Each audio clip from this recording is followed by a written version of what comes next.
Jasudhanandana Jaya Brajajana Ranjana Jaya Brajajana Ranjana Jaya Yamuna Tiravanachari Jaya Kunjavi Hari Hare Krishna, Hare Krishna, Krishna Krishna, Hare Hare, Hare Rama, Hare Rama, Rama Rama, Hare Hare, Hare Krishna,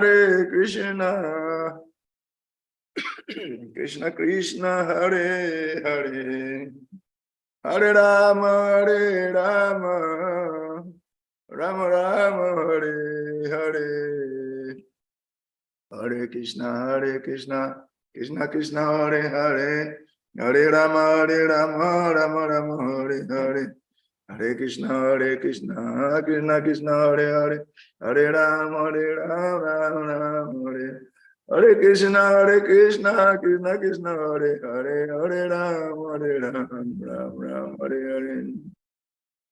Hare Krishna, Krishna Krishna, Hare Hare, Hare Rama, Rama Rama, Hare Hare. Jaya Prabhupada, Prabhupada, Prabhupada, Jaya Prabhupada, Jaya Prabhupada, Prabhupada, Prabhupada, Jaya Prabhupada. Gurudev, Gurudev, Gurudev, Jaya Gurudev, Jaya Jaya Gurudev, Gurudev, Gurudev, Jaya Gurudev. Jai Gaur Haribo, Haribo, Haribo, Guru Haribo. Jai Gaur Brahmanande, Haribo. Yes, we welcome all of you from Jamasami celebrations. I hope you had the full time of enjoyment in Krishna consciousness with Krishna himself. And thank you very much for doing that. Krishna knows you, recognizes you, and is there to reciprocate with you interpersonally. So, Hare Krishna. And also, Srila Prabhupada's appearance was also yesterday, and I hope you enjoyed yourself very, very well in Krishna consciousness. So, having enjoyed so much, now let us face our business. Hare Krishna, you are welcome. First of all, we are sorry that the internet was fighting with our host, our moderator, so we logged in a little bit late. Well, let's see how we can manage the time. This time we are hoping that if Krishna permits, we can do two mantras. And for that, I really wanted us to start very early, but the internets are done it like this, so what can we do? We follow suit. Okay. In our last last class, mantra 8, we talked about some specific personal features of the Lord. You know, mantra 8 was fully loaded with attributes of the Lord. And some of those attributes were that this is the mantra. Is unembodied, is omniscient, is beyond reproach, is without vain, pure, uncontaminated, and is the self-sufficient philosopher who is awarding everyone's desire since time immemorial. So these attributes were there, and his unembodied means he never took birth. The living entity that took birth and they had to leave the body. Embodied means you are given something, then at a point it was taken away from you. That means you become disembodied. So you were given this body, you stood there for some time, you use it for some time, then it is taken away from you. So it is the living entities that are embodied and later disembodied. But the Lord came with his self-same spiritual form. So he did not take a material body. We emphasize a lot on that. And how is omniscient? We talked about it. How is without vein? Because when you say vein, veins means a body. And the personalists have been looking for every word that will support their impersonal reason. So if you say vein, that means the person has a body. But unfortunately for them, this type of person, the body he has is spiritual body, so he has no vein. Yet he has a spiritual body. He has a body, so that is more bewildering to them, and we bewilder them, and we go ahead. The Lord has a body, but his body is not material; it is spiritual. So the one most striking point is that is sudam apapa vidam. That means is pure. Is so pure that sinful contaminations cannot touch him. And we gave the example of the sun, that the sun is one of his creations, material creations. And the sun is so pure that whatever comes in front of the sun is actually purified and burnt to ashes. Even if it's stool, if it is dead body, whatever comes in contact with the sun is dried up and all its contamination is absorbed, yet the sun itself is not contaminated. So if the sun is so powerful, like how much more the maker of the sun? You see, Krishna is far more, the absolute truth is far more powerful. So that is prophylactic. We didn't explain this term very well last time because of time. It's prophylactic. It's antiseptic. It's prophylactic. Prophylactic, what does it mean? It means that the Lord is so pure that whatever comes in contact with it is purified. And when he purifies something, he also gives the potency for that particular thing to also purify whatever comes in contact with him. So the specific example is the pure devotees. The pure devotees, they are purified by the Lord, and they also have the purifying potency of the Lord. The Lord gives them the purifying potency. So the Lord does not just purify. When he purifies, he gives the potency, purifying potency to that who is purified, so that he can also purify others. That is the basis of the pure devotees coming to us through the Paramparam, purifying others, making more pure devotees until we are also there. So when we become purified, we also have the potency to purify others. So this is the beauty of the Lord. He's not only pure, uncontaminated, but he purifies, and whatever he purifies, he gives the purifying potency to that person to also purify. So this is the mercy. The purified, pure devotees of the Lord who sees with equal vision, they have been able to purify others in the Paramparam system. And this is where we are. We have the opportunity to be purified, then also be able to purify others. So it's Sudam Apapa Vidam. Okay? So get this very well. And it's also beyond reproach, because reproach means if somebody can chastise him, you did something wrong. The Lord never does anything wrong. It is we who are unable to understand his level because it's too much. The Lord never does anything wrong. Whatever the Lord does is perfect. So we cannot query him, "Oh Lord, why did you give me this kind of body?" He awards the devotees based on their level of purity and advancement. But for the non-devotees, he awards them their karmic reaction based on the qualities they acquire, the activities they perform. So Karanam Gunas Angusya Sadasa Unijan Masu. That is how the Prabhupada put it. Due to our association with the moons, we are given a particular body in our next life, in a particular location, under particular circumstances. So the Lord is very pure, impartial, but he awards everybody according to what he deserves. See? So is that he has been fulfilling everyone's desire since time immemorial. And now we come to our present mantra. Mantra 8, last mantra was the end of the second session of the ISOPANISHAD. We told you there are 5 sections.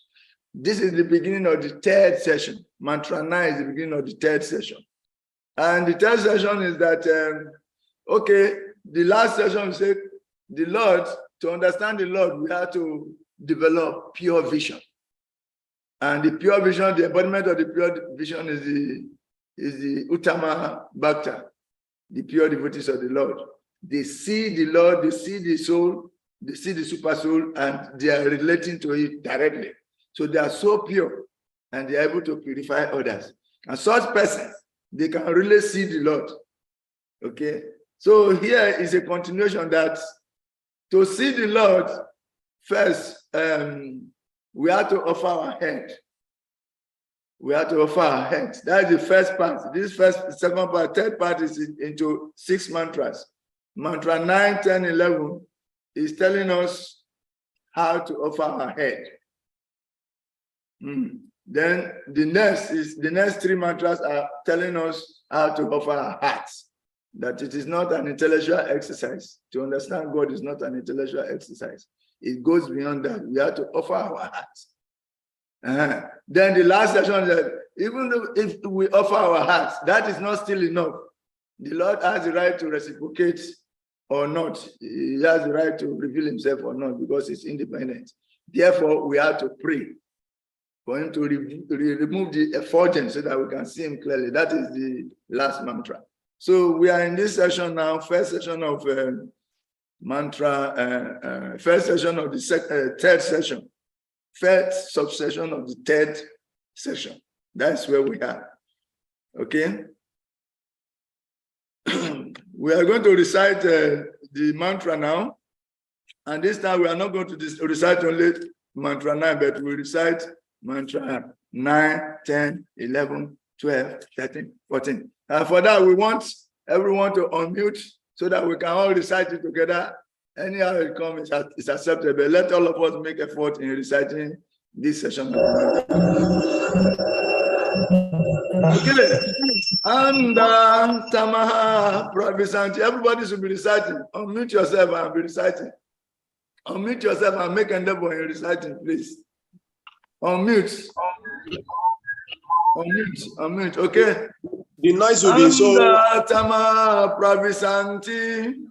Ye vidyam upasate tatabuya ibate tamu yahu vidyaya rata. We're reciting it together, so don't wait for me.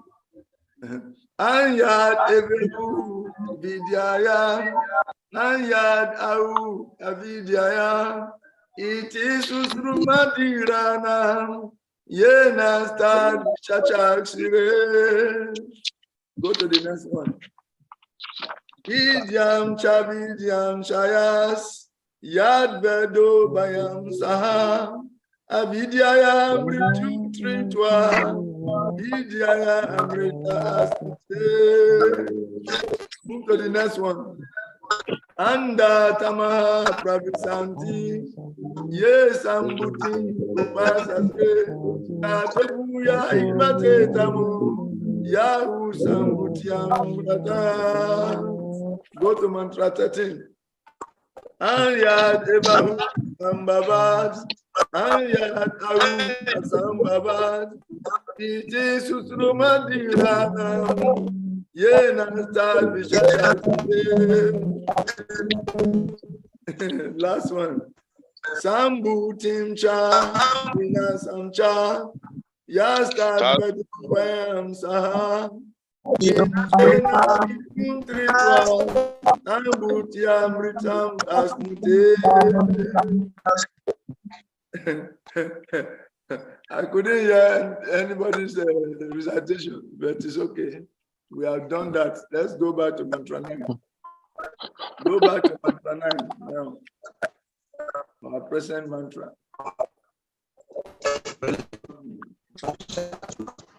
Those who are engaged in the culture of nascent activities shall enter into the darkest region of ignorance. What still are those engaged in the so-called culture of knowledge? Those who are engaged in the culture of nascent activities shall enter into the darkest region of ignorance. What still are those engaged in the culture of so-called knowledge? Yes, culture of knowledge. So,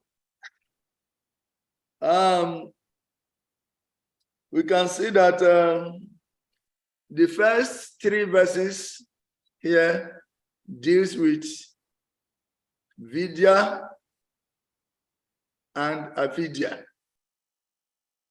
Knowledge and ignorance. Yes, and the second 3 verses deal with Sambhuti and Asambhuti, or Sambhava and Asambhava. So,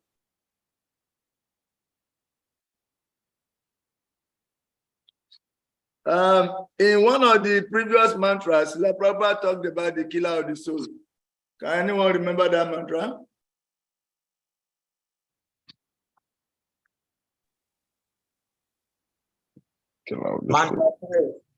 It's mantra 3.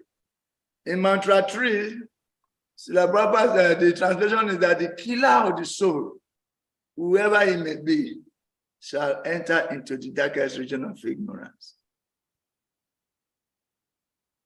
So the term Atmaha came very, very strongly. The soul cannot be killed, but here, isopanishadically, it is said that the soul, the killer of the soul there means that those who do not engage themselves in the service of the Lord, but rather uses the human body to engage in activities that will bring sinful reactions. They are the killers of the soul. So there are individual killers of the soul, and there is a whole soul-killing civilization. So this particular mantra is like an expansion of the mantra 3. And what is it saying here? It said, those who are engaged in the culture of nescient activities shall enter into the darkest region of ignorance. Almost exactly the one in mantra 3. What still are those engaged in the culture of knowledge? So here there's a kind of confusing statement here. Those who are engaged in ignorant activities, they go down. But those who are engaged in knowledge are supposed to go up now. So why is it that they're saying that those who cultivate, who are engaged in the cultivation of knowledge, still even go down more than those who are just ignorantly engaged in sense gratification? So what does this mean?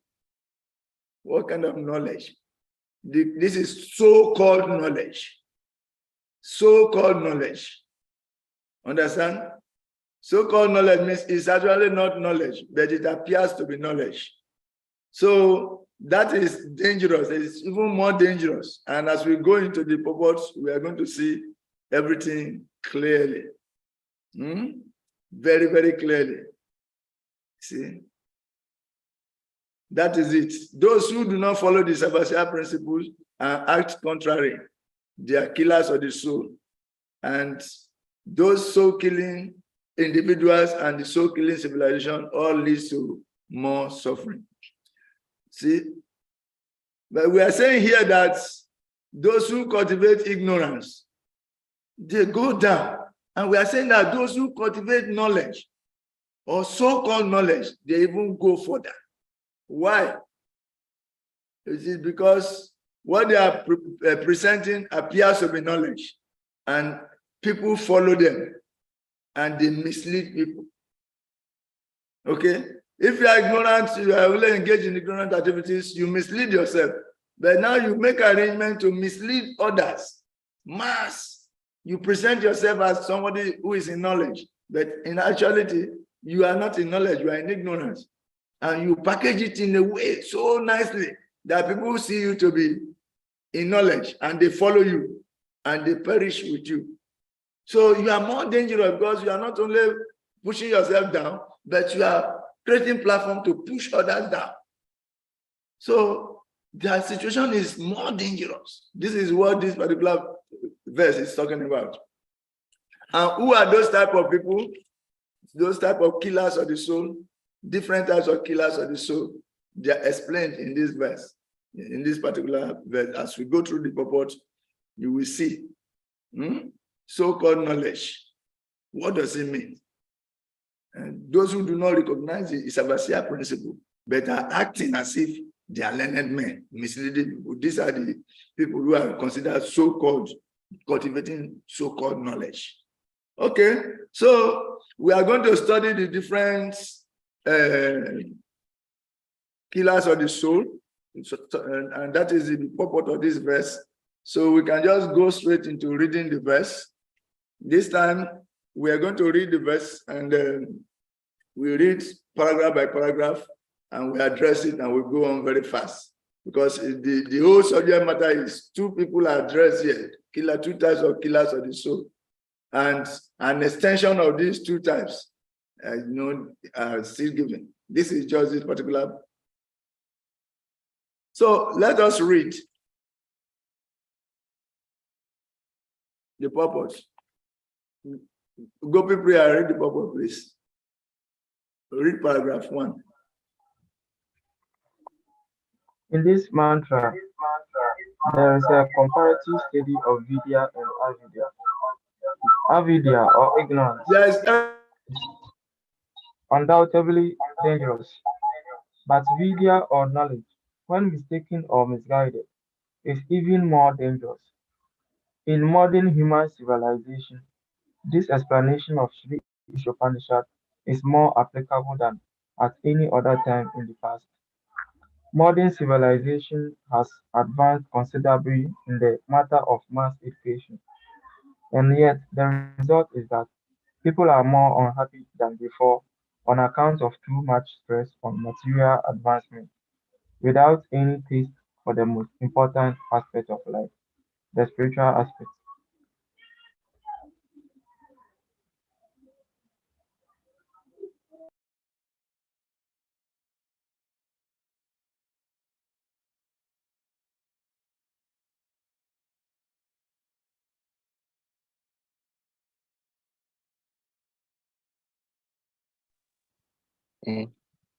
Hare Krishna Prabhu, please unmute.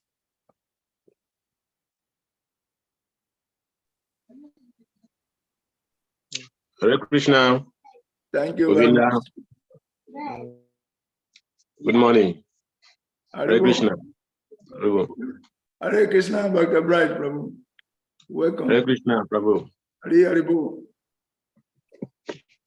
So you get the point here that there are people who are in ignorance, and they are also trying to teach people. One who is in ignorance, the blind is leading the blind. So when a big blind man comes and begins to lead others, it's even more dangerous. And when we read on, we see that such persons are compared to serpents with jewels on their head. Understand? Serpents with jewels on their head. They are very, very dangerous. Generally, serpent is dangerous. That is understood. But a serpent is more dangerous when he has jewels on his head. Why? What is the danger? The danger is that people will become attracted by the jewel on his head. And they may like to see it closer. And they come like this. They are trying to look, hey, this is beautiful. They come close. They come into the range where the serpent can easily harm them. You see? So that glittering, attracting jewel on his head, we attract the innocent people, ignorant people to come closer. Then it will just envelop them. And that is the end. So when an ignoramus, one who doesn't know, who is acting in ignorance of the Isabasiya principle, begins to teach others and create institutions that will be teaching others what he knows, which is substandard, it becomes more dangerous. Is compared to like a serpent with jewels on his head. So these are the type of atmaha, killers of the soul, that this particular verse is talking about. He is even more dangerous. You read the translation, those who are engaged in the culture of nescience activities shall enter into the darkest region of ignorance. What still are those engaged in the culture of knowledge? This culture of knowledge is so-called knowledge. And that so-called knowledge is mundane materialistic knowledge.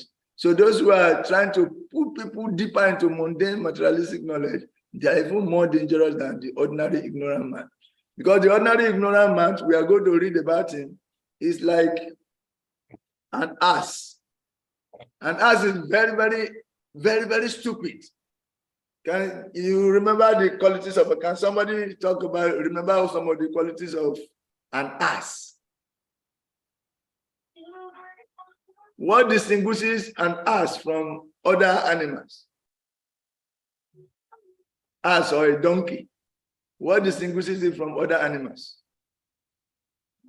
One basic distinguishing factor, and somebody should say something. Makande Arishi Prabhu.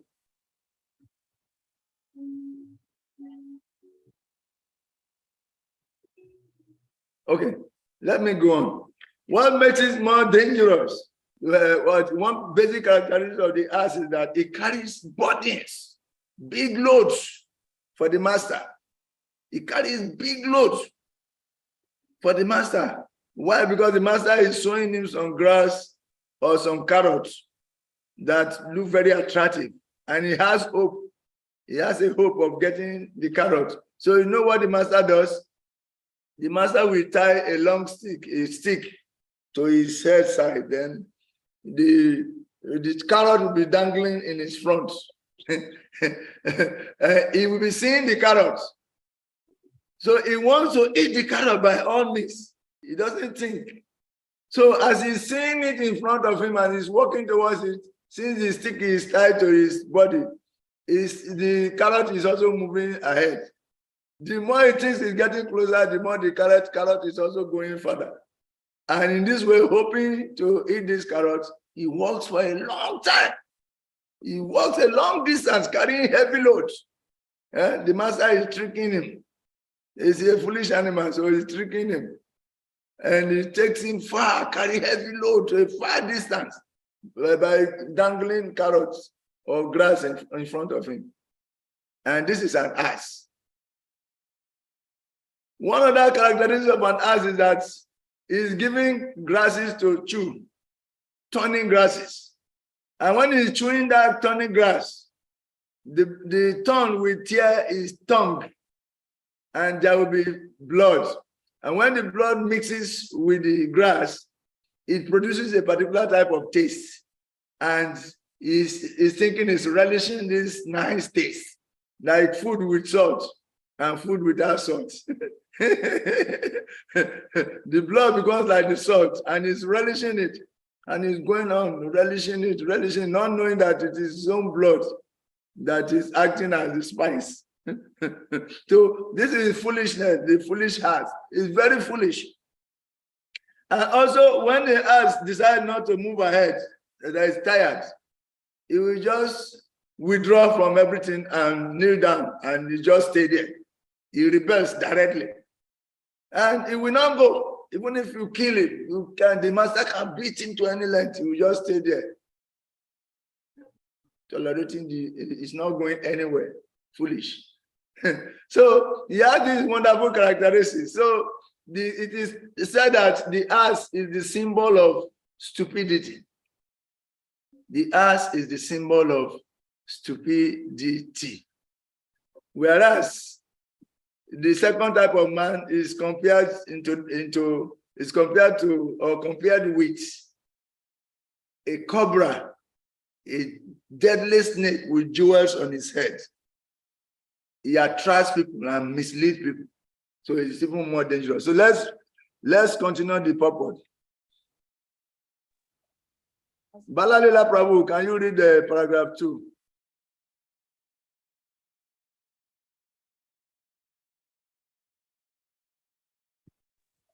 You should unmute first. Hare Krishna. Adebo, we can hear you now.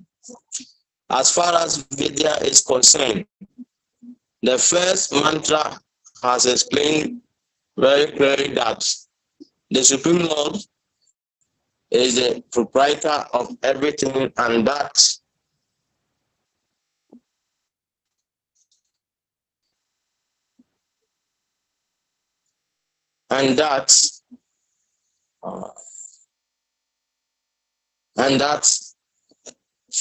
for forgetfulness of this fact is ignorance. The more a man forgets this fact of life, the more he is in darkness. In view of this, a godless civilization directed towards the so-called advancement of education is more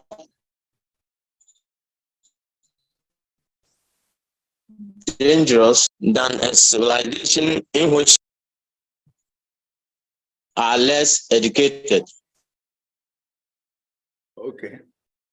So this is very clear, and this is what we have been trying to explain, that materialistic education, that misleads people in the wrong direction. Wrong direction means the science of the soul is never talked about. You have universities talking about all departments of knowledge, but there is no department for etymology, the science of the soul. So it is a misleading kind of education, all true. And when an ignorant person doesn't keep his ignorance to himself, but arranges to implicate large number of people into ignorance, his situation is more dangerous because he presents something attractive.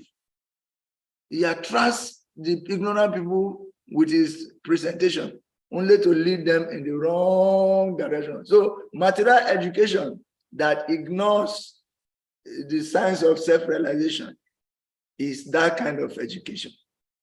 Understand? It's very dangerous. So such persons are classified. Such person, dangerous person living in this kind of life, they are classified as the kamis. In the Upanishads here, they are called the kamis, the jnanis, and the yogis. So we are going to see that in the next paragraph also. The kamis, the jnanis, and the yogis. And the kamis are called mudas. They are compared to mudas or the ass. The kamis are considered to be the ass. The ass is the symbol of stupidity, and that we are going to read about, and that's we're already talking about. And how he conducts himself, we are going to see as we read on. So, Dr. Kojo, pick paragraph 3.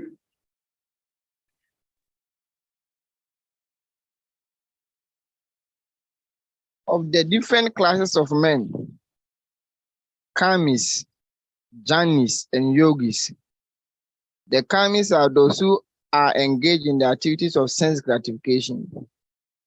In modern civilization, 99.9% of the people are engaged in the activities of sense gratification under the flags of industrialization, economic development, altruism, political activism, and so on. All these activities are more or less based on satisfaction of the senses, to the exclusion of the kind of God consciousness described in the first mantra. Hare Krishna.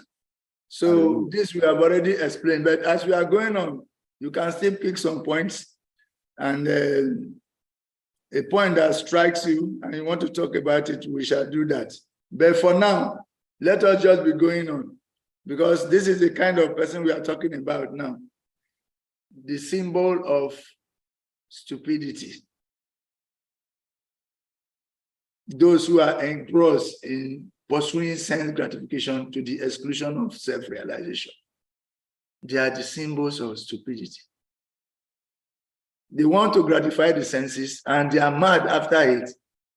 And they are hoping to get gratification like the ass that is carrying the loads with a dangling carrot in front, and with the hope that it will gratify the senses when everything falls in place, when he gets enough money by his hard endeavor, he will gratify the senses. So he's working very hard for that purpose.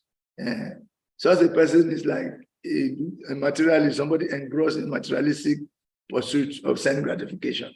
He never gets it. The satisfaction never comes. But there is hope. It is like an illusion. It's a mirage. It does not exist. There is no satisfaction here, but he is being promised satisfaction by his master. And the educated man is teaching him how to go about it that this is possible. So these are karmas. These are karmas. See, all activities that are in pursuit of sense gratification to the exclusion of self-realization, they are misleading activities. They take one to the lower level of ignorance. You know, ignorance leads to one leaving his body or losing the human form of life. At the deepest level of ignorance, one loses his human form of life. So imagine somebody becomes a human being. In his next life, he takes a lower body. He's going down to the deeper level of ignorance. And these are the things that lead him to that level. You see? So, the next paragraph again. The next paragraph, can somebody volunteer to read the next paragraph? In the language In of the the language Bhagavad of Bhakti Gita, people who are engaged in the close sense gratification are Mundaha in darkness, like the axe, the symbol of stupidity. The symbol of stupidity. People who are simple, engaged in the pursuit of sense gratification without any real profit in life, and are in the estimation of Sri ISOPANISHAD, worshiping Aveya, and those who play the role of hoping the source of civilization in the name of educational advancement are doing more harm than those who are in the platform of closed science gratification. The advancement of learning by the godless people is as dangerous as valuable jewel on the pole of a copra. The copra corrected with such a valuable jewel is quite as dangerous as one which is not so corrected. Hare Okay. Krishna. So we talked about the cobra analogy already, and that they appear to be very attractive. It appears to be very attractive, and it will lure people to come very close to the range where they can be harmed by the cobra. Because it's as dangerous as the one without jewels on his head, but his situation is even more dangerous because of the extra attractiveness, the allurement that the jewel creates. So this is the purport of this verse. It is very clear that Prabhupada has used his strongest words to explain this. So read ahead. Any other person? Please volunteer to read. Okay. Hare Krishna. Hare Krishna. In the Hari Bhakti Sudodaya 3 verse 12 and 11 and 12, the advancement of education by a godless people is compared to decorations on a dead body. In India, as in many other countries, some people follow the custom of leading a procession with a decorated dead body for the pleasure of the lamenting relatives. In the same way, modern civilization is a patchwork of activities meant to cover the perpetual miseries of material existence. All such activities are aimed towards sense gratification, but above the sense is the mind, and above the mind is the intelligence, and above the intelligence is the soul. Thus, the aim of real education should be self-realization.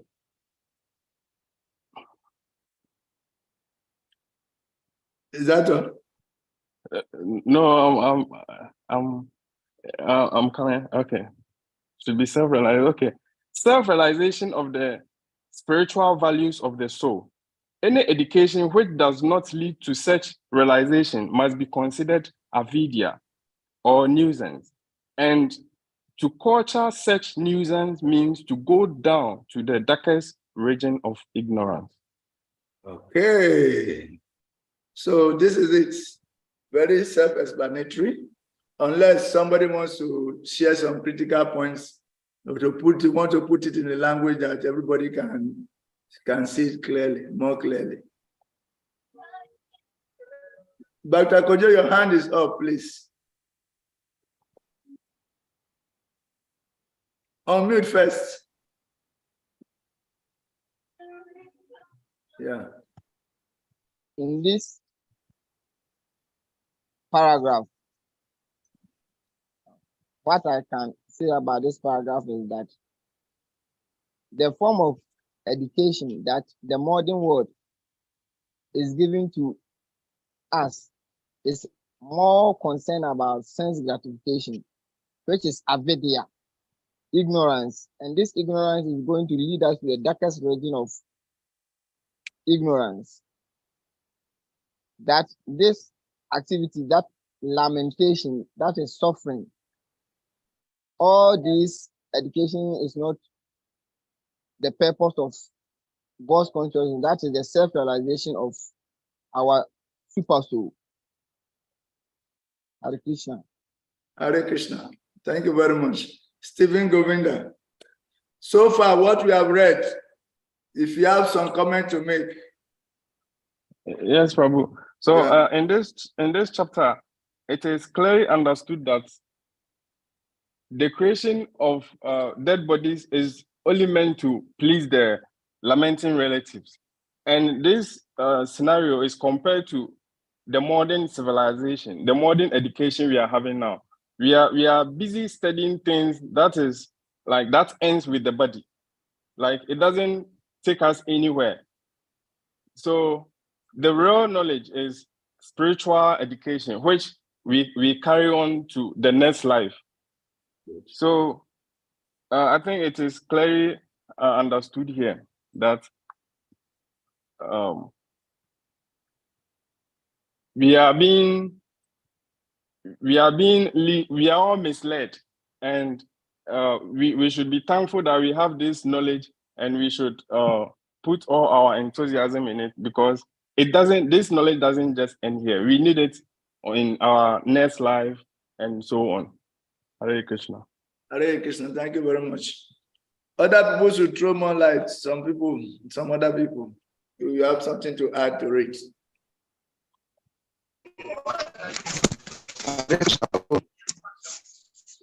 Apostle Samuel, say something. Hare Krishna. For what I can derive from this purpose is like if people are ignorant, like people are not really educated about some things, it's actually better if it becomes more dangerous if you actually educate them about things that is going to help them in the future. Let's say maybe educating them about how to use animal to manufacture some products, or how to use, excuse me to say, today in the European nation and in the Asian nation, they are now trying to use human beings, even the bodies of human beings, to make leather bags and all these things. They call it education, they call it knowledge, but that is pure ignorance, because there are lots of things you can use to do those things instead of using human flesh or animal flesh. But they are not using that, and they are, for them, they think they are actually having more knowledge. Yeah. Your network understanding and wisdom in learning these things. Just it's okay now. Hare Krishna. Hare Krishna, we can hear you, but your network is okay. Okay. So that is actually ignorance. I think that's what I can derive from the property. Very good. Any form of education that will hurt any soul or any living entity is actually very dangerous. when that becomes nuisance, it is actually Hare Krishna. It's so dangerous that it implicates us, it pushes us deeper into more suffering. Okay, so we have to be careful to know that the inner focus of education is self-realization. Everything has an inner focus. The inner focus of mathematics, for instance, is numerology. The inner focus of physics is metaphysics.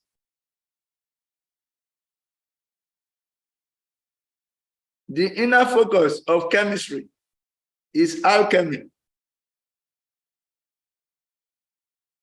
So similarly, the inner focus of education is self-realization.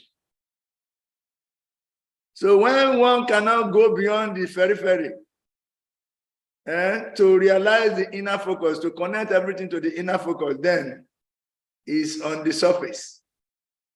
Such education can benefit somebody, in a little way, but not fully. And while benefiting somebody in that little way, it's implicating the person into a deeper level of suffering by dint of the karma that is going to come, reaction that is going to come by his activities. So let us maintain the inner focus. Anything sort of it is avidya, decorated avidya, decorated ignorance, a package of ignorance that is well decorated, beautified, So let's be very attentive. Yes, Hare Krishna, Balalila Prabhu.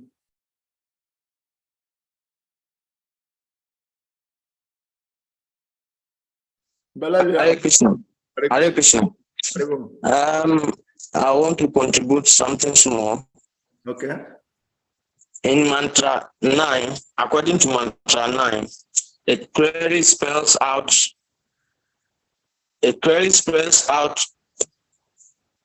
or describes the dangerous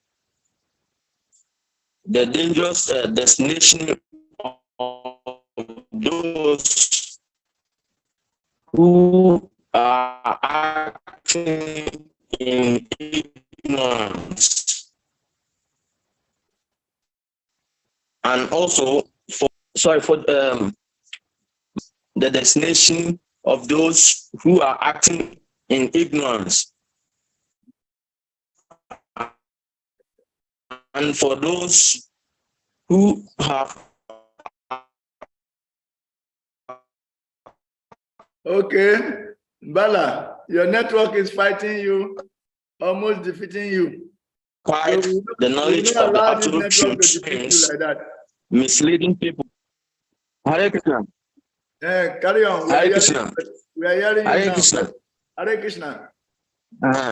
I'm saying that for those who have acquired the knowledge of the absolute truth, but still acting according to their own whims, misleading people, their destination is worse than those who are ordinary ignorance. Hare Krishna. Hare Krishna. They are a killer. They are one of the killers of the soul, and their destination is very dangerous. As the leader of the demoniac commanders. Become a commander, leader of people, but you are a demoniac person, so you are leading them, and what you will receive is going to be very heavy, heavier than what the people you led will receive. Okay, we want a final comment on this point, so that we can go to the next level. The misleading educators. I have a question, Prabhu. You are not seeing my hand. My hand is paining me. Okay, sorry. Sorry. Yes, Prabhu. So my question is that we are condemning the so-called mundane education or knowledge. But without this, although we know that this mundane education or knowledge can be used for so many negative things, but without this mundane education, we cannot be here today having this our platform. We cannot be here talking about Krishna.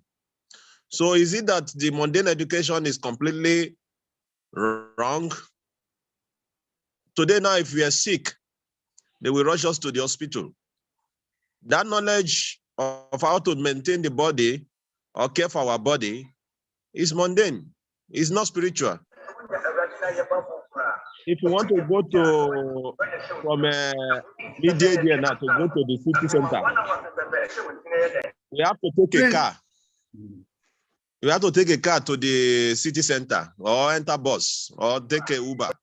Yeah. But people who have gathered, who have made the provide that car or that's done, they are trading on the part of mundane education. They were not thinking of how to use it to serve Krishna. And many other knowledge in the world like that, which are not purely attached to Krishna consciousness. So my question is that, is the mundane education, is it completely wrong? Is it not, sometimes also, can't we have some medical devotees, engineer devotees, and all these kind of different devotees who are still devotee of Krishna? So is mundane education completely wrong? Or what are we saying? Thank you. What we are saying here. Hare Krishna, Prabhu, please let me before you blend it, let me answer the question. Dr. Bright. Okay. Dr. Bright, wait, hold on. Let Prabhu talk, then you can add to it. No, he's talking though, so let him talk. Let him talk. He's talking. Unmute yourself. Yeah. Okay, I was saying that he is the senior, he will be the one to blend it. So what the lesson here is talking is not condemning the mundane education. The lesson here is telling us that you, being a professor or whatsoever, being a doctor, a medical doctor or whatsoever thing you are in your position you are in this life, without acting, without inviting God in your life is in vain. That is what the lecture is telling us here. Just like a Christian Bible telling us in John 15:1, he said, I'm the vine. And he said that my father is the husbandman of the garden. That means that without you inviting God in your life, everything you are in life is doomed. You will go in hell. So when you invite God with your knowledge you have, that means that you are for Krishna. You must go back to the goddess. Without inviting God in whatever you are doing, even as we are there, before we start this lesson, the teacher here pray first. It makes some sense. He makes some encouragement. He pray. He bless everybody with Krishna. That means that I invited him to come and lecture us, to come and teach us. So without taking him in the activities, that means everything we are doing is in vain. Not that we are condemning the modern education. People know that people think that they will go to the sun, people think that they are going to the moon, but they cannot understand who make the moon. They cannot understand who make the sun, but they worship sun. So that's exactly what we are meaning. Not that we are condemning it, but what we are trying to say that the book is telling us that invite God inside what you are doing. He is the author and the finisher that will lead you, will make you know that he is the beginning, he is the end. He's the one that can open your eyes. He's the one that gives you power to go wherever you wanted to go or to do whatever thing that you wanted to do. Not that we are condemning them.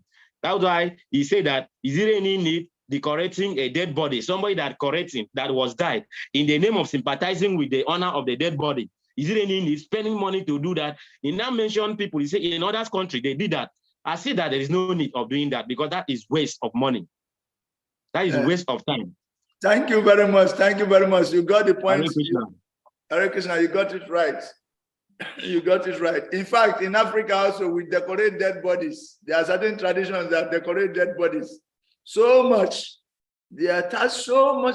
Why do people decorate dead bodies? In fact, I asked this question. Why do people decorate dead bodies?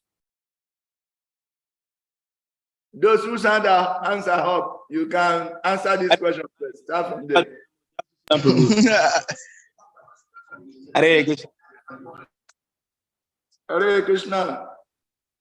Please accept my most humble obeisance. Hare Krishna, Prabhu.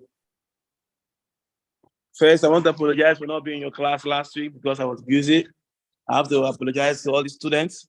So quick one, let me just make a small, very little input about the decoration of the dead body. So it is different between that decoration as it is knowledge.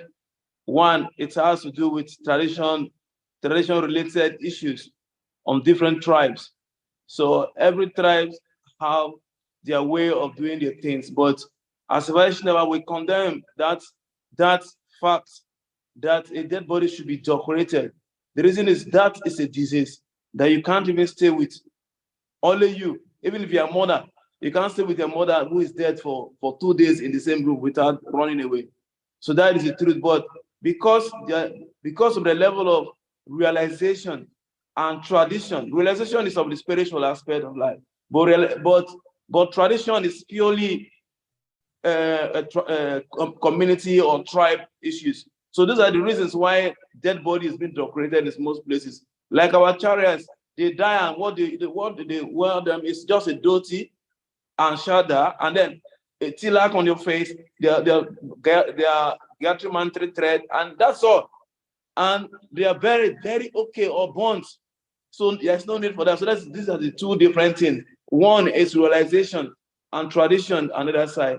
So I think that is one of the reasons why bodies being created in some places. Hare Krishna. Hare Krishna. Thank you very much. Thank you very much. Bhakti Marvelous. Thank you very much. Bodies are the Hare Krishna. Yes, like here in the different cultures has why they decorate dead bodies according to their own perception and understanding. Like here in Igbo land, why they decorate dead bodies, they believe that the befitting, they say is a befitting burial, giving the person a befitting burial for the life well spent on earth. So for them to decorate that dead bodies, make it lively, even when the relatives are lamenting and all that. Why they decorate those dead bodies is to please the person. They said if they can be able to give the person a befitting burial here on earth, that is why it is done in the spiritual world. Like here, most of the tradition here in Igbo land, many kill cows. They say that the person they kill cow for is the person that has, like, they have removed a shame from the person, from the dead bodies. They make the dead body not to feel shame in the land of the spirit. Like that's the perception they have. But if you take it down to the house side, they don't decorate too much. It's just to wrap the person with mat. I could remember when our former president, that Yaradua, they just wrap him with mat and bury him. So different cultures have their own perception why they decorate dead bodies. So that is it. Hare Krishna. Hare Krishna. So there are different cultures and traditions. Actually, some of these cultures are stepping out from the mode of ignorance. They are predicated on the mode of ignorance and right from the roots, and they have been carried on until they are here. So decorating a dead body looks very wonderful, but what is the use of decorating a dead body? It's just a waste of time. And in fact, the whole idea is to masquerade the pain, is to package, to make the dead person look less dead, to create an illusion, to patch the disease, to make us say, hey, your man is dead, but he's not actually dead. He's wearing clothes, he's wearing watch, he's wearing you can pacify, make them feel that actually the man is not dead or the woman is not dead, that he's still dressing. And he will go to the next one with this dressing and continue to use this dressing. So they dress the dead body.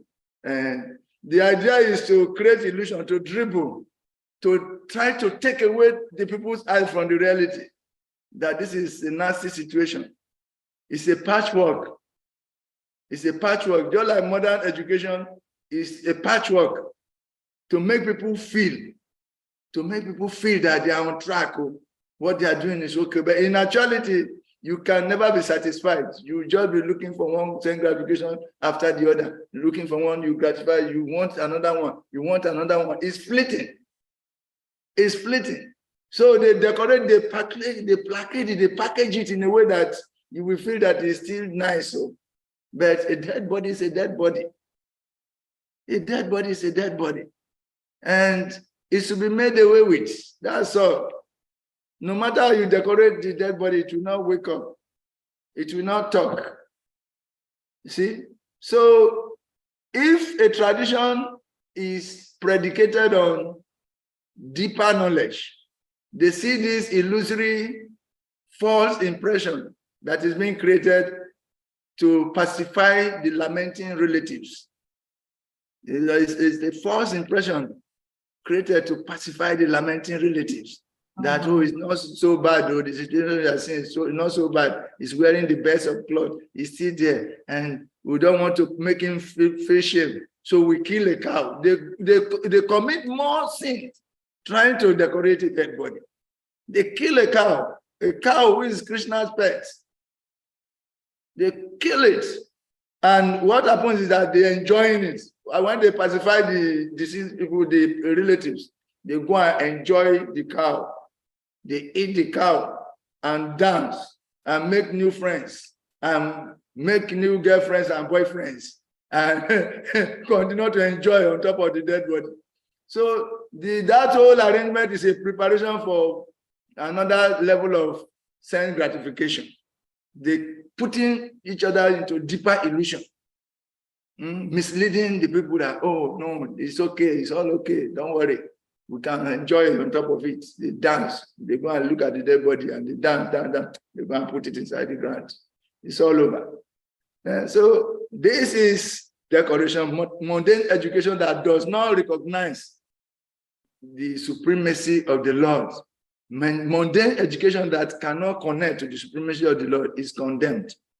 And we come to the platform of utility. That's why we, who are seeing with transcendental vision, we advised last time that we should see material objects with transcendental vision. We should see them in relationship with the Lord. Those who are seeing in relationship with the Lord, they accept all the things manufactured by the scientists. And they try to engage everything in the service of the Lord. Like in the next mantra, we are going to see the best how to utilize the bad bargain. We learn the science of utility. Everything that is already in existence is an energy of the Lord. So let us engage it in the service of the Lord. So they engage microphone in the service of the Lord. They use the car to move from place to place to go and do harinam and do preaching and do other things. They use the microphone to preach about the Lord, to amplify their voice. And they use everything you can see, but in recognition of the Lord, that this is an energy of the Lord, and the energy must be in relationship with the energetic. The energy must be engaged in the service of the energetic source. And in that way, there is perfection. So we are not against utilizing, we are not against material inventions of the scientists. We are not condemning their abilities, but we are pointing to them that they should recognize the source from which the ability is coming. If they don't relate it to God, they are like thieves. Whatever they achieve will make them become more proud. But when they recognize the Lord, that is why the Lord is the ability in man, he has given me little intelligence to discover this, then they connect. So the true scientist recognizes God.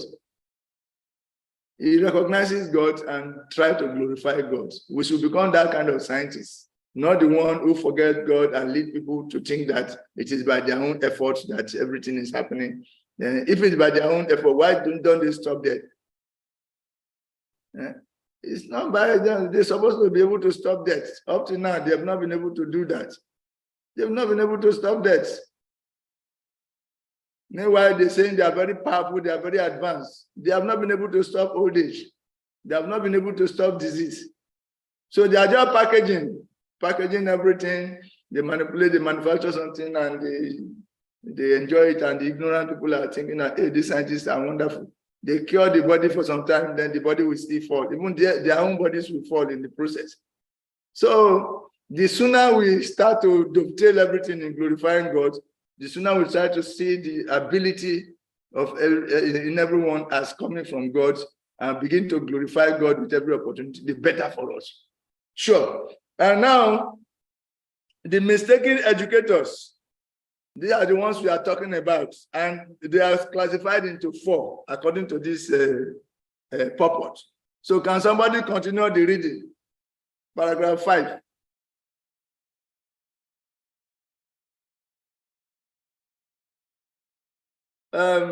Jika Vikarampura, I hope I'm co-host. I want to share some of my slides very soon.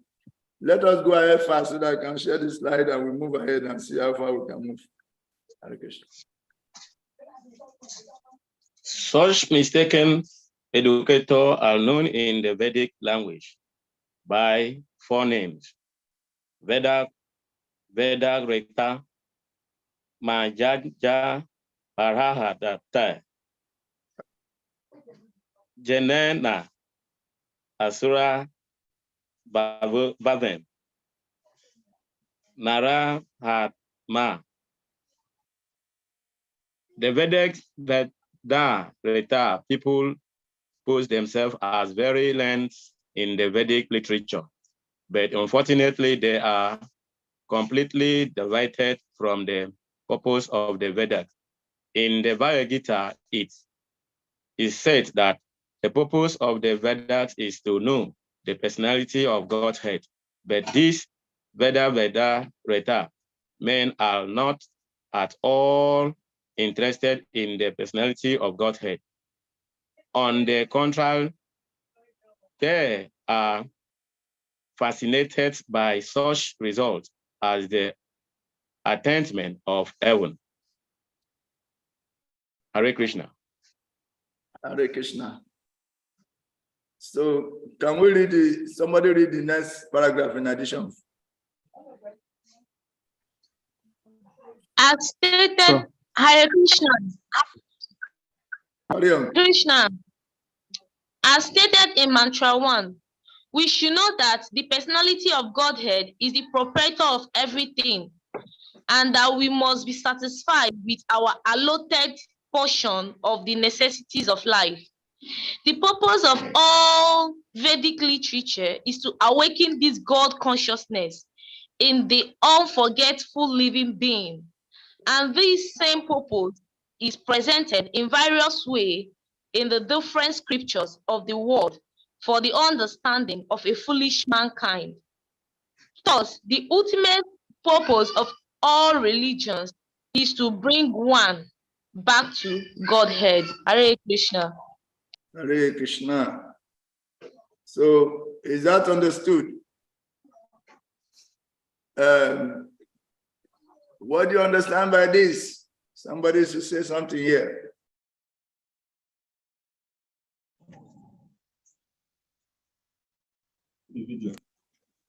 Hare Krishna Prabhu. Hare Krishna. Thank you. All glories to you. All glories to you too. Let's carry on and see.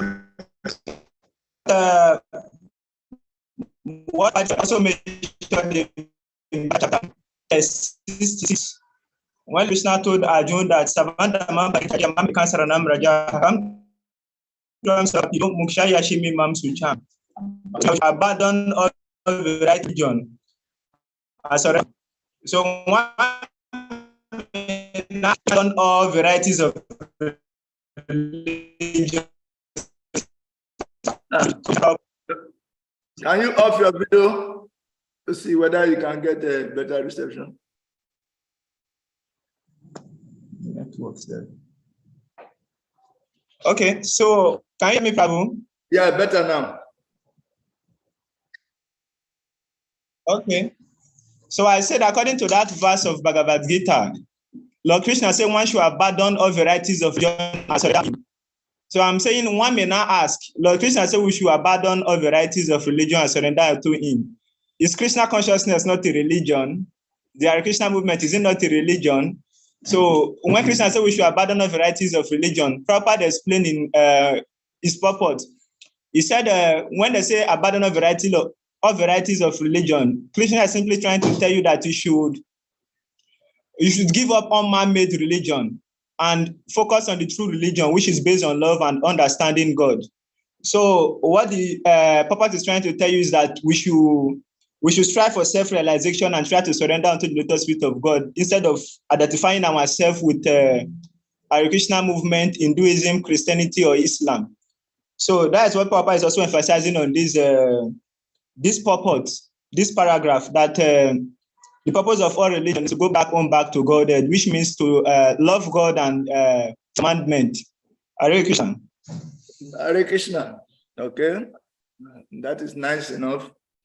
Here in this particular purport, the four kinds. So the mistaken educators who are Atmahas, killers of the soul, are classified into four here.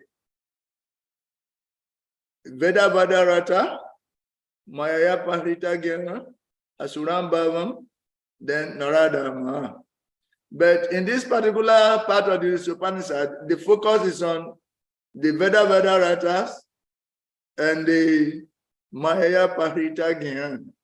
That's why in the purport, the position of the Veda Vadarata is explained, or the paragraph, this particular paragraph, that the Veda Vadarata people, they pose themselves as very learned in the Vedic literature, but unfortunately, they are completely diverted from the purpose of the Vedas.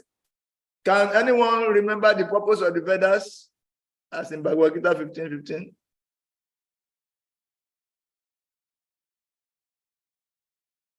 Vedaicha Savai Aham Eva Vedya Vedanta Krit Vedavid Eva Shaham. What is the purpose of the Vedas? To know Krishna, that is the purpose of the Vedas. The purpose of the Vedas is to know Krishna. So when you are educating people without that purpose in mind, you are a Veda Vedarata. You glorify other things over the purpose of the Vedas. And you implicate people into following you in that direction.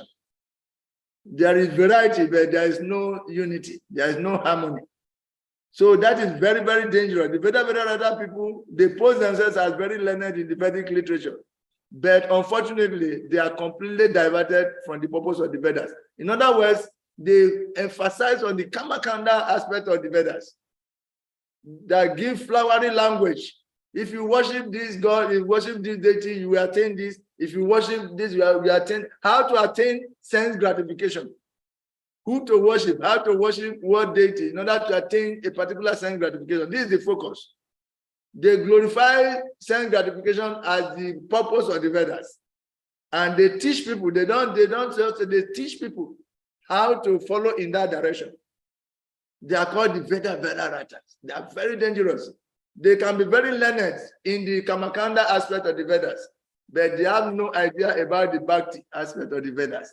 So they expatiate on the Kamakanda fruitive activities, what to do in order to get what to do in order to get what, how to get it, who to worship in order to get what. They focus on this, and they create rituals for that purpose. They become ritualistic. They perform, give you rituals so that you can attain some particular material results. And they are so much into this, but they don't know anything about Bhakti. They are called the Veda Vadaratas. They are killers of the soul, sophisticated killers of the soul. Because while they are killing the soul, implicating you into more sense gratification, they cannot harmonize that with service to God. So they lead you into the wild field of sense gratification and leave you there. You'll be looking for sense gratification here and there in the wilderness. These are the Veda Vedaratas. They lead you there and leave you in the wilderness of sense gratification, because they cannot harmonize everything to God. So these are very, very dangerous set of people. These are the people that are the cobra. They are the cobras with jewels on their head.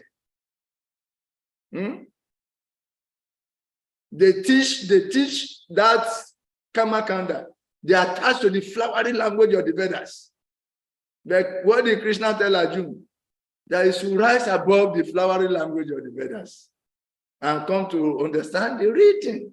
The written is to serve, to please the purpose of the purpose of the Vedas is to know Krishna. So this is where we are. They know the Vedas, but they don't know the conclusions. They end up in glorifying, and the result of that is dissatisfaction, more dissatisfaction. The followers are dissatisfied, the propagators are dissatisfied, and that is the result. They are called the Veda Ratas. That in the Bhagavad Gita, they are also given 4 kinds of people: the Naradama, the Maya Paritagyan. So these are the people being focused on here. And the next paragraph also focuses on the same people. So can you read Krishna Bhamini Devi Dasi?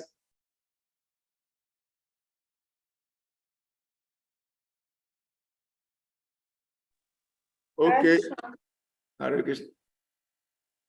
Okay. But the Veda people, instead of realizing the purport of the Vedas, take it for granted and granted that side issues such as attainment of heavenly pleasure for sense gratification, the lust for which is the very cause of their material bondage in the first place, is the ultimate end of the Vedas. Such people misguide others by misinterpreting the Vedic literature. And sometimes they condemn the Puranas, which are authentic Vedic explanations for laymen. The Veda Ratas make their own explanations for the Vedas, neglecting the authority of the great teachers called Acharyas. And they tend to raise some unscrupulous person from among themselves as leading exponents of Vedic knowledge.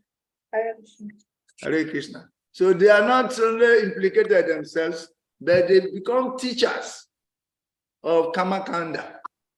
They are Kamakanda teachers. Veda Ratas, the higher Veda is the Kamakanda teachers. How to do this ritual, how to do this in order to get this, how to do this ritual in order to get this. So we have to be very careful as devotees, not to get carried away by the ritualistic aspect of the Vedas. So try to go beyond and know that the result of those rituals is the same thing: satisfaction, dissatisfaction, more dissatisfaction, because that is how it is. They are all asses. They are like the ass. They're expecting sense gratification. For that, they are working very hard, and they are not actually getting that sustainable sense gratification. Because sense gratification is based on the body, and the body will fall. Definitely, their sense gratification effort is frustrated. The result is frustrated.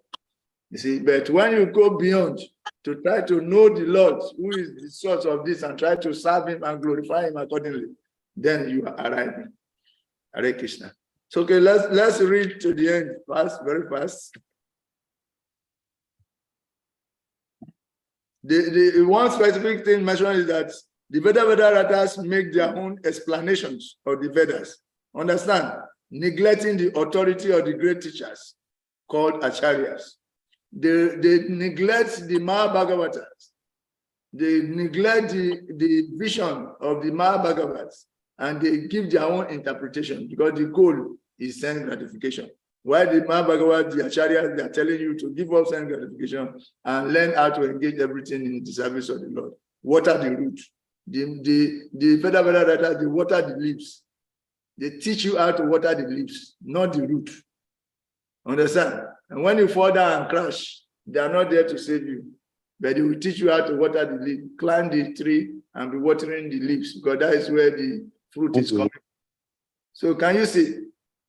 It's very misleading understanding. Hare Krishna. Thank you. Hare Krishna. One must approach a bona fide spiritual master in order to understand the transcendental message of the Vedas. That is... Prabhu, start from the previous verse, the previous paragraph. But the Veda Rata people, is that one? These men are especially condemned. Okay. After the one you just said, in the next paragraph. These men. Actually, we are reading from this. Just after the one you just read. Okay. I'm saying the Maya Pahitra young class of men. Is that one? Prabhu, you have to come back small. Hare Krishna. Please, you must start from search Vedarata are especially condemned. Well, Yeah. Are especially condemned in the mantra by the appropriate Sanskrit word Vidyayam Rata. So that's why I think you have to. don't worry. Just, yeah, I'm not saying it. Okay. You don't have a physical Upanishad, that is why. Okay. No, on pocket Vedas. That's what I'm Okay. doing. Okay, but okay. Okay, then somebody should read, please. Somebody else should read for now. Okay. When they get to the one you were there, you can take off from there. Carry on. So search And I especially by this mantra of Sri Isopanishad with the very Sanskrit word Veda Rat. Vidya means Veda because the Veda is the original in all knowledge, and Rata means engaged. Vidyarats engage in the study of the Vedas. As such, the so-called Vidyarats are condemned here because they do not know what the purpose of the Vedas is. On account of disobeying the Acharyas, such Vedarats are accustomed to finding meanings in every word of the Vedas to suit their own purpose. They do not know that the Vedic literature is not a collection of ordinary books and cannot be understood except through the chain of disciplic succession. The next, somebody should read the next one. Okay, one must approach a bona fide spiritual master in order to understand the transcendental message of the Vedas. That is the direction of the Mukunda Upanishad. 1-12. These Vedarata people, however, have their own acharyas who are not in the chain of transcendental succession. Thus, they progress into the darkest region of ignorance by misinterpreting the Vedic literature. They fall even further into ignorance than those who have no knowledge of the Vedas at all. Very good. Mrs. Esun.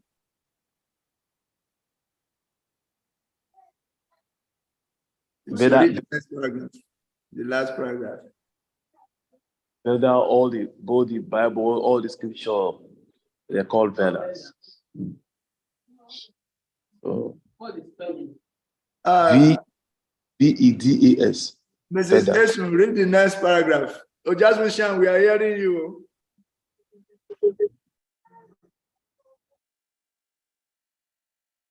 Can somebody strictly read the next and last paragraph, please? The Manjaya Aparate. Jana, class of men are self-made gods. Such men think that they are themselves God, and there is no necessity of worshiping any other God. They will agree to worship an ordinary man if he happens to be rich, but will never worship the actual personality of God's head. Such foolish man cannot recognize their own foolishness regarding the question of how God can ever have been interpreted by illusion. If God were ever interpreted by illusion, then illusion will be more powerful than God. But they also said that God is all powerful. If God is all powerful, then how can he be overpowered by illusion?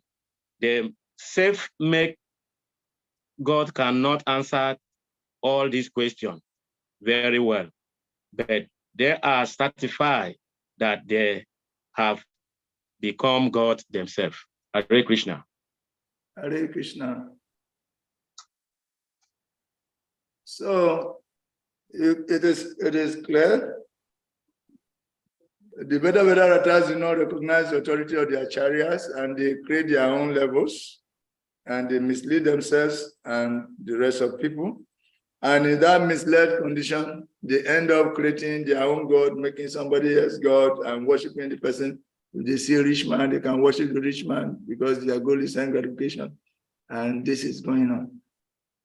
This is not very advanced, and it is not glorified by the learned men. So we should see beyond. We learn how to see through the Acharya, the eyes of the scriptures, follow the previous Acharyas, and go beyond the delusion presented by the Veda Ratas. So this is Mantra 9 in summary. It's talking about avidya, ignorance as against knowledge. And there is this sloka, ignorance and so-called knowledge. Yeah.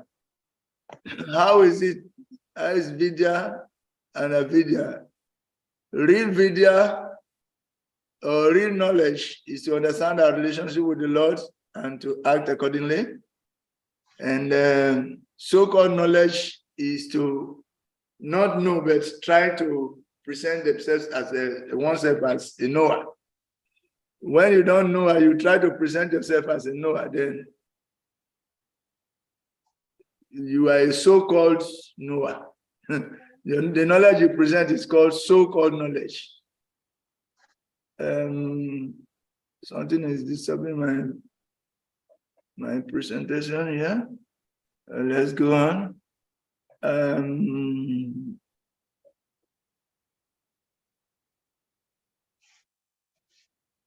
Avidya means being engaged in the activities of sense gratification. And who does that? The karmis. 99.9% of human population, they are engaged under the flags of all kinds of isms. And actually, they get misled. Also, so-called mudas or asses. People are generally like ignorant asses. They are just like the mudas. And they struggle so hard for sense gratification, but in returns, they get very minimal gratification. And they really never get satisfied in their pursuit for sense gratification. And vidya means so-called knowledge. Yeah, it is so-called because it is like decoration on dead body. And it is more dangerous because it is mistaken and misguidance. Therefore, it is called so-called. And the example of the cobra with the valuable jewel is given. And also decoration on dead bodies, analogy or example is also given. And that the mistaken mundane educators, they are called the Veda Ratas. And also another branch of them is the Mayaya Paharita Gyan, those whose knowledge has been stolen by illusion. Mayaya Paharita Gyana. Okay. Therefore, real vidya, real knowledge means the Supreme Lord is the proprietor of everything, as in the Isavasya principle. And the aim of real education should be self-realization, or realization of the spiritual values of the soul. And avidya means the forgetfulness of the above facts.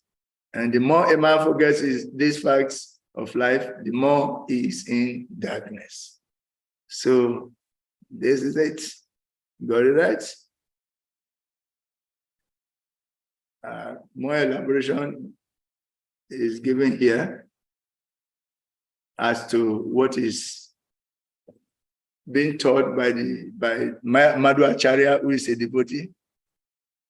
He said that who worship with false knowledge, the worshippers of the deities other than Lord Vishnu, who worship with true knowledge, worship of Vishnu, but do not correct false knowledge, they are also implicated. They have no compassion.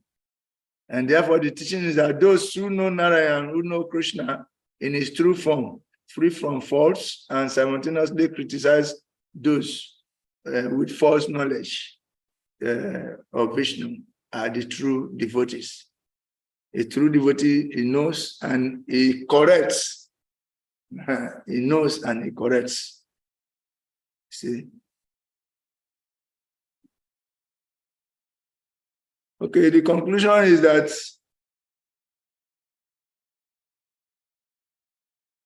it is very, very dangerous to be in ignorance, and it is more dangerous when we profess to be in knowledge, when in actuality we don't know. If you are in ignorance and you claim to be in knowledge, it is more dangerous. So let us avoid that and become proper devotees ourselves and show others how to become devotees. And that is the purpose of this. So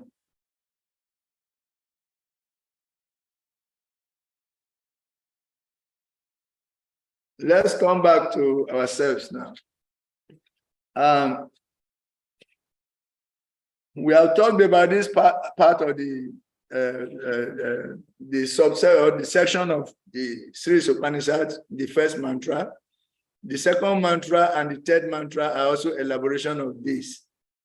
So it is good that we go straight to the next mantra and see what is there.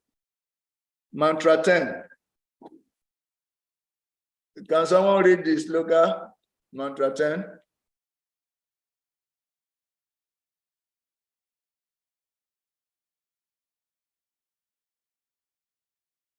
You can read this sloka, please.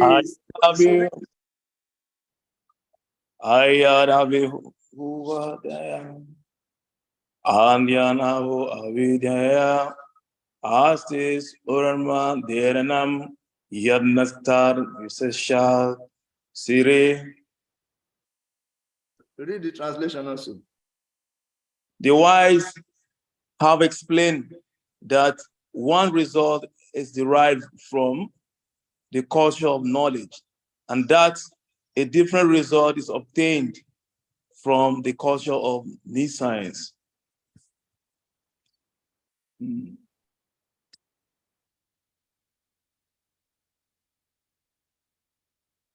wise have explained to us that one result is derived from the culture of knowledge, and it is said that a different result is obtained from the culture of nescience. So that is it. We have been talking about the culture of nescience so far, and now we want to talk about the culture of knowledge. We have been talking about the culture of nescience, ignorance, and what ignoramus life can lead us to. But now we want to talk about the culture of knowledge. So that is it. The culture of knowledge. Let's read the purport straight away. There are items of knowledge enumerated. Let's read up to the end of the items of knowledge.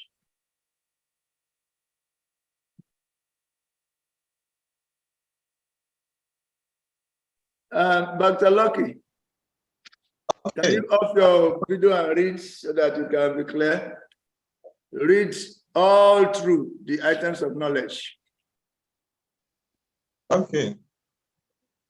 The culture of knowledge can be practically conducted in the following ways, as is advised in Gita.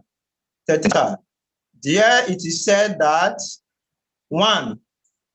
One should become a perfect gentleman himself and learn to give proper respect to persons other than himself. 2. One should not pose himself as a religionist simply for name and fame. 3. One should not become a source of anxiety to others by the of his words, his body or words.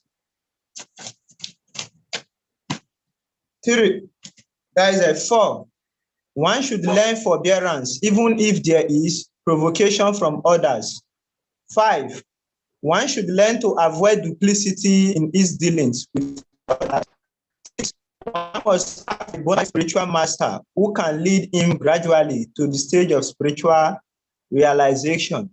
And to such an acharya or spiritual master, he must submit himself with service and relevant questions. 7.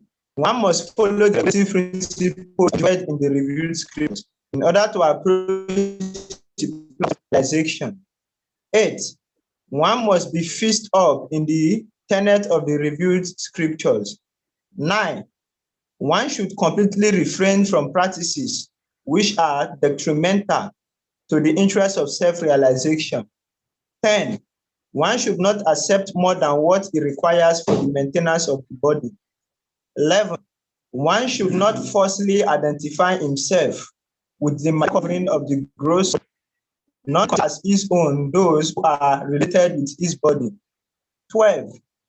One should always remember that so long as he has a material body, he must face the miseries of repeated births, death, old age, and disease.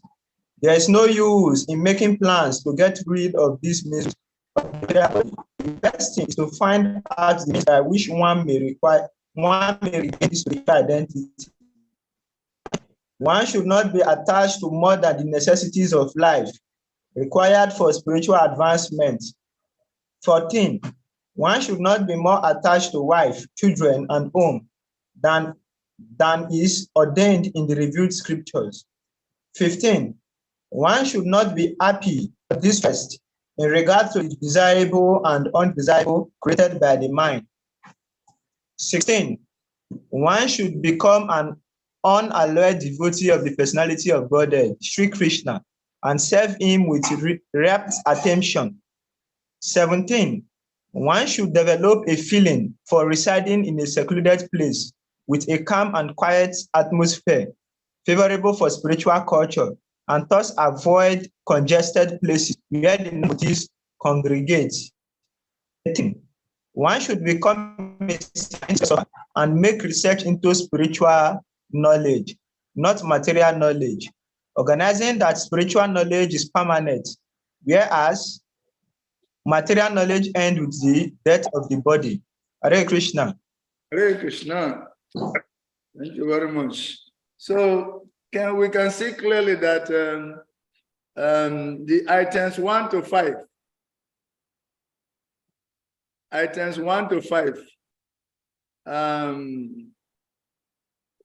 are describing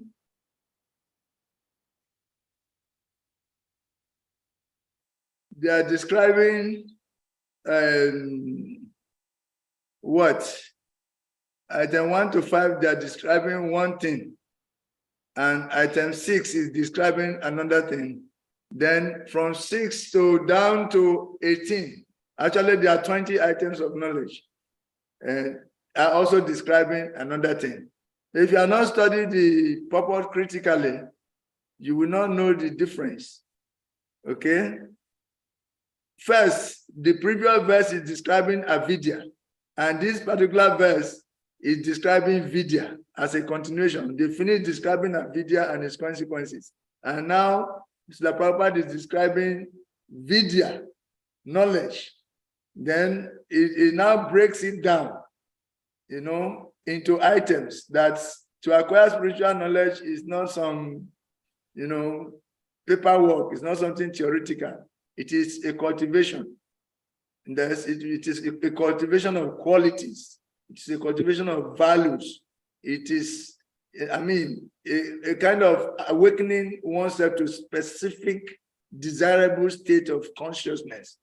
The real knowledge, in other words, equals to theoretical knowledge plus application plus value. Okay? Therefore, item 1 to 5, they are representing the qualities that one should develop in order to be able to approach the spiritual master.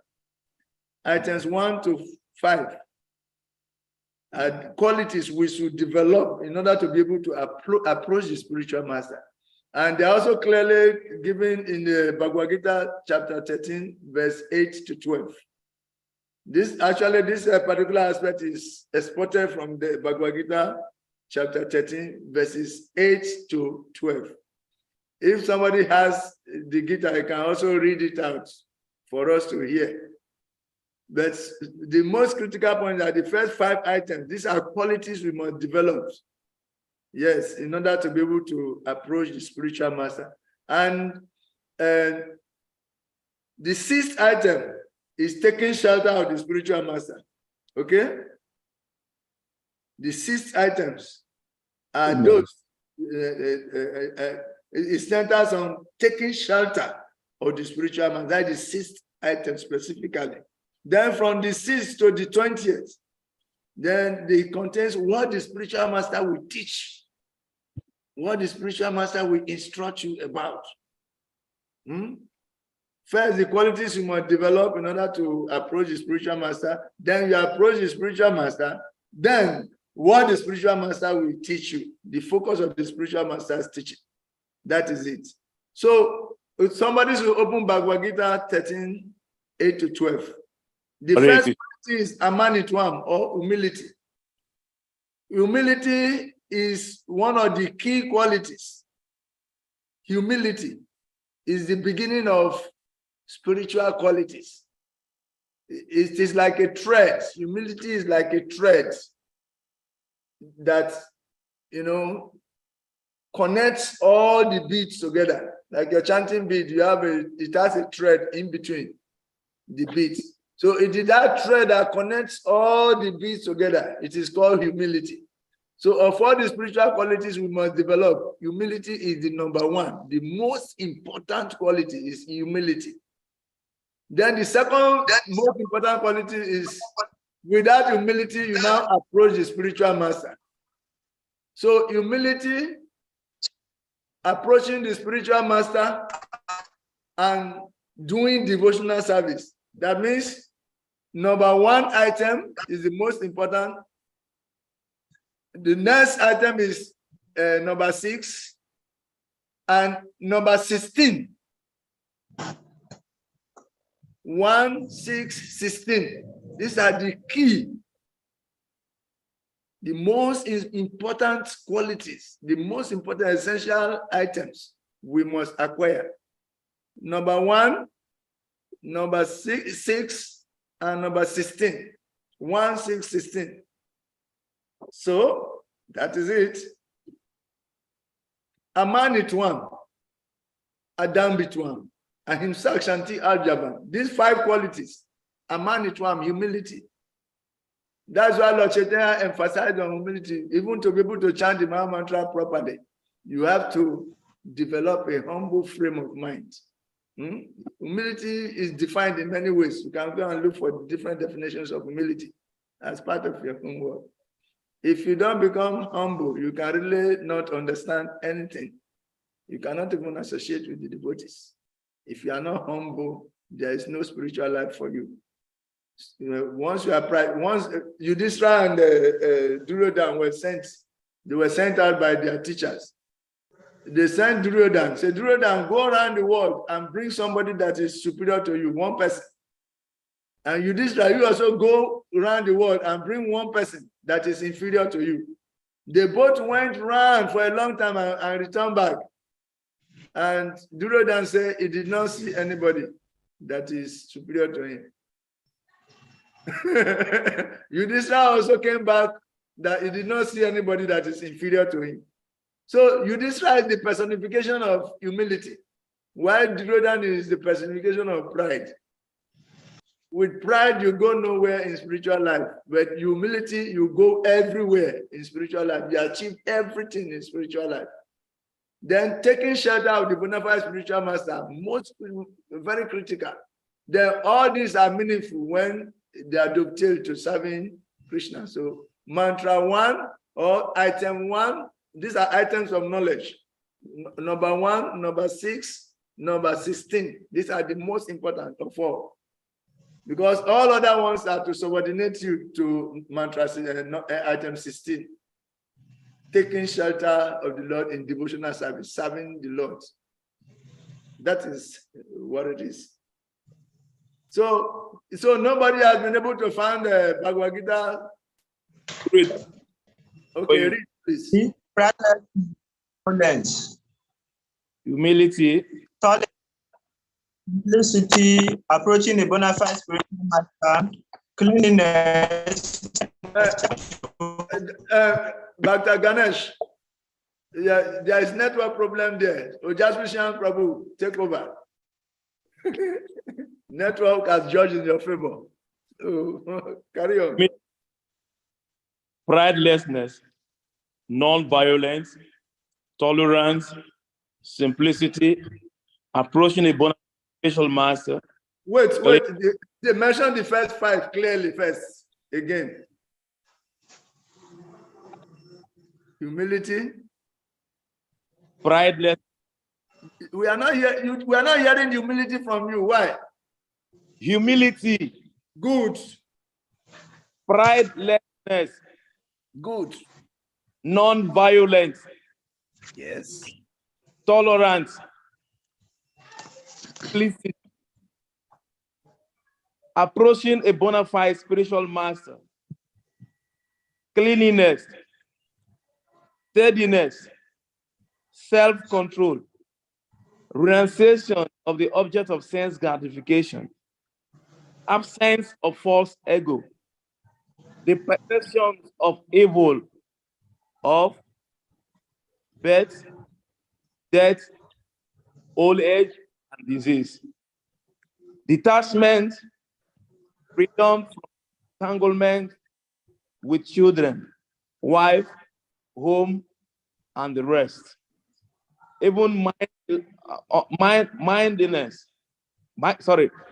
even-mindedness amid pleasant and unpleasant events, constant and unalloyed devotion to me, inspiring to live in a solitary place, detachment from general mass of people, accepting the importance of self-realization, and philosophical search for the absolute truth. All these I declare to be knowledge, and besides this, whether there may be is ignorance. So item number 16 again, repeat it again. Bhakti Avyabhicharana. Unalloyed devotion to me, to Krishna. So these three, humility, number 1. Number 6, taking shelter of a bona fide spiritual master. And 16, unalloyed devotion to Krishna. These are the 3 key controllers of all other items of knowledge.